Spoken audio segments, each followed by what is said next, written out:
Hey guys, I'm going to show you how to troubleshoot live chat on mobile.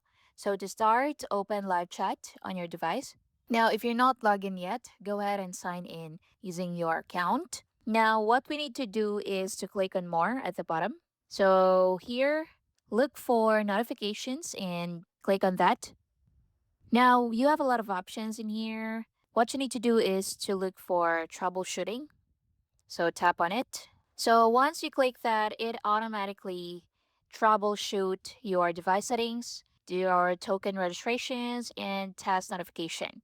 Now, if you want to troubleshoot it again, just click on Run Test at the bottom. So click on that, and as you can see, it loads up at the right side, just like so. So that means it troubleshoots. Now in here, you also have troubleshooting guide. So click on that, and you also have live chat support. So that's where you can address your concern. And that's basically it. Thanks for watching. I'll see you in the next one.